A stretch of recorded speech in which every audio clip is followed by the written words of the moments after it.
সুন্দরবন উপকূলে ঈদ আনন্দ নয়, বনজীবীদের টিকে থেকে বেঁচে থাকার পথটাই যেন বিরাট জীবনযুদ্ধ ফয়সালা করার মতো। জীবিকায় টান ধরা বনজীবীদের তাই ঈদের চাঁদটাই যেন আজ গলায় ধরা ধারালো কাস্তে।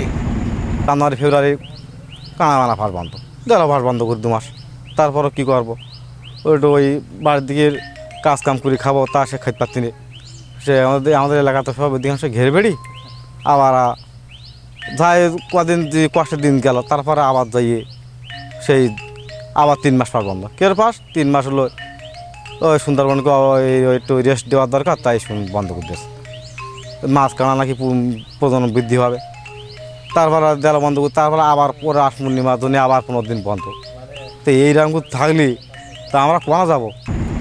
ঈদ মানে খুশি, তবে সবার মতো করে সুন্দরবনের বনজীবীদের ভাগ্যে আসছে না ঈদের খুশি। 1 জুন থেকে 3 মাসের জন্য বনে প্রবেশ বন্ধ ঘোষণায় বনজীবীদের ভাগ্যাকাশে আজ দুর্যোগের ঘনঘটা। তার সাথে বাঘ-বিধবাদের পরিবারগুলোও আছে চূড়ান্ত ভাগ্য বিড়ম্বনায়। আমাদের এই সুন্দরবনে এখানে আশেপাশে মানুষদের মধ্যে অনেক বাঘে খাওয়া হাজার হাজার মানুষের পরিবার রয়েছে। তাদের আনন্দ করার মতো যে আয়ের উৎস থাকে, এবং সেই আয়ের উৎস থেকে তাদের পিতা আসছে ঈদের দিনে নতুন জামাকাপড় কিনে দেয়, সেটা তাদের ভাগ্যে জোটে না। তাদের খুব কষ্ট করে দিন চলে এবং তারা ঠিকভাবে খেতে পারে না। ঈদের সময় যে ভালো মন্দ খেয়ে তারা একটু আনন্দ করবে, সে সুখ তাদের কপালে জোটে না। বন কর্মকর্তারা বলছে এই সময়টাতে বনের বিশ্রামের সময়, তাই বনজীবীদের প্রবেশের অনুমতি নেই। বন্ধের সময় তাই বনজীবীদের সাহায্যের জন্য সরকারের কাছে প্রস্তাবনা রাখা হয়েছে। 1 জুন থেকে আমাদের বন্ধ শুরু হয়েছে, 3 মাস বন্ধ থাকবে।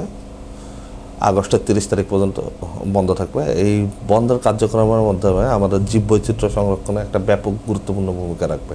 আমরা ইতিমধ্যেই 2023 সালেই আমরা এই বিষয়ে উদ্যোগ গ্রহণ করেছি। আমরা আমাদের এখান থেকে আমাদের উদ্বোধন কর্তৃপক্ষের কাছে আমাদের যে জেলে বাওয়ালি আছে তাদের তালিকা করে পাঠানো হয়েছে, এবং শুধু উদ্বোধন কর্তৃপক্ষরা না, আমরা এখানকার স্থানীয় মৎস্য বিভাগটাও আমরা পাঠিয়েছি, এবং আমাদের স্থানীয় উদ্বোধন কর্তৃপক্ষ আমাদের তালিকা মন্ত্রণালয়ে পাঠিয়েছে। আশা করি একটা পজিটিভ ফলাফল আসবে। এ প্রসঙ্গে পরিবেশ বিশেষজ্ঞ ও সুশীলনের নির্বাহী প্রধান মোস্তফা নুরুজ্জামান যা বললেন। আমরা দেখছি যে ব্যক্তিকে আমরা বনজীবী ধরছি, কিন্তু পরিবারকে ধরতে হবে। হ্যাঁ, পারিবারিক অ্যাপ্রোচে যেতে হবে। আমরা কি করেছি যে রেঞ্জ ভিত্তিক আমরা সিএমসি কমিটি বানাচ্ছি না, রেঞ্জ না, এটা উপজেলা ভিত্তিক বানাতে হবে। কয়রা এবং দাকুব এই 2 উপজেলায় একটা রেঞ্জের মধ্যে পড়ায়, এটা অ্যাডমিনিস্ট্রেটিভ অনেক অসুবিধা হচ্ছে। এই পরিবর্তনের যে বিভিন্ন ত্রুটি আছে, এগুলোর আসলে সময় উপযোগী করার সময় এসে গেছে। সাথে সাথে আরেকটা জিনিস আমাদেরকে মনে রাখতে হবে, বনজীবীরা আছে কিন্তু ফরেস্ট ডিপার্টমেন্টের, কিন্তু যখন লিন সিজন আসছে, সুন্দরবনে যখন মাছ ধরতে পারছে না 3 মাস এবং 2 মাস, এই 5 মাস যে মাছ তারা ধরা নিষেধ, তাহলে এই সময় যে গভর্নমেন্ট যে প্রকল্প গ্রহণ করে ফিশারিজ ডিপার্টমেন্টের মধ্যে দিয়ে, এইটা একটা লেন্দি প্রসেস। এটা বন বিভাগের মধ্যে করতে হবে এবং এটা দ্রুত করার ব্যবস্থা করতে হবে। 1 জুন থেকে বন্ধটাও জরুরি উল্লেখ করে শ্যামনগর উপজেলা নির্বাহী কর্মকর্তা মোছাম্মদ রানী খাতুন বললেন, সরকারি বেসরকারি উদ্যোগ আর বনজীবীদের প্রচেষ্টায় সুন্দরবনে ইতিবাচক পরিবর্তন আজ লক্ষণীয়। এখন এই সময়টাতে দরকার বনজীবীদের বিকল্প বৈচিত্র্যের যে প্রসার, এটি সম্প্রসারিত হচ্ছে। সরকারি বেসরকারি, সরকারের যে কাঁকড়া সংরক্ষণ নীতিমালা আছে, জানুয়ারি ফেব্রুয়ারি এই 2 মাস কাঁকড়া ধরা নিষেধ, এবং বন বিভাগের একটি আলাদা পরিপত্র আছে যে জুন থেকে অগাস্ট পর্যন্ত এই 3 মাস বনের যে রেস্ট পিরিয়ড, এই পিরিয়ডকালীন সময়ে কেউ বনে প্রবেশ করতে পারবে না এবং বনজ সম্পদ, জলজ সম্পদ সেগুলা আহরণ করতে পারবে না। তো এই ধরনের প্রয়াসগুলোকে আমরা সাধুবাদ জানাই।